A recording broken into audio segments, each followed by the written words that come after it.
వర్షాభావం వల్ల రాష్ట్ర రైతాంగం ఎదుర్కొంటున్న కష్టాలకు తరుణోపాయం సూచించాల్సిన బాధ్యత ప్రభుత్వానిదేనని రైతు స్వరాజ్య వేదిక అభిప్రాయపడింది. కడప పట్టణం సిపి బ్రౌన్ గ్రంథాలయం వేదికగా రైతు స్వరాజ్య వేదిక రాష్ట్ర సదస్సు నిర్వహించింది. ప్రధానంగా రాయలసీమ రైతన్నలు కరువు కోరల్లో చిక్కుకున్నారని, వారిని ఆదుకోవాల్సింది సర్కారేనని రైతు నాయకులు సూచించారు. 15 ఏళ్లలో 3600 మంది రైతులు గిట్టుబాటు కాని సేద్యంతో ఆత్మహత్యలు చేసుకున్నా ప్రభుత్వాలు మేల్కోకపోవడం జాతికి క్షేమం కాదన్నారు. తీవ్ర క్షామంతో కొట్టుమిట్టాడుతున్న అన్నదాతలకు ప్రత్యామ్నాయ పంటలు సూచించి దిశానిర్దేశం చేయాలని తీర్మానించారు. రైతులకు అవగాహన కల్పించేందుకు విస్తృతంగా గ్రామాల్లో పర్యటించాలని రైతు స్వరాజ్య వేదిక తీర్మానించింది.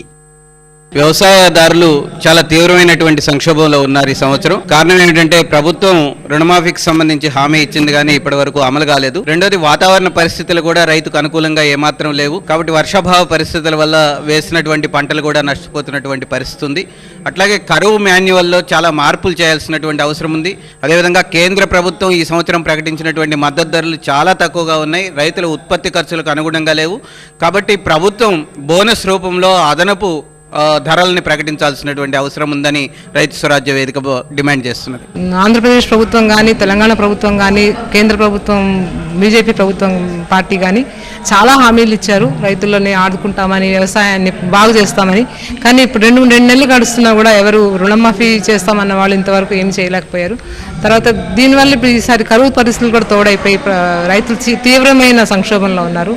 ఈ సంక్షోభం నుంచి బయటపడవేయడానికి అనేక ప్రత్యామ్నాయ మార్గాలు ఉన్నాయి. అటువంటి ప్రత్యామ్నాయ ప్రణాళికలు తయారు చేయాలని, అలాంటి వాళ్ళం చేస్తే కొద్ది స్థాయిలో మాత్రం చేయగలుగుతాము. ప్రభుత్వాలు పెద్ద ఎత్తున వీటిని ప్రోత్సహించినప్పుడే రైతులకు ఆదాయం దొరుకుతుంది, లాభం దొరుకుతుంది.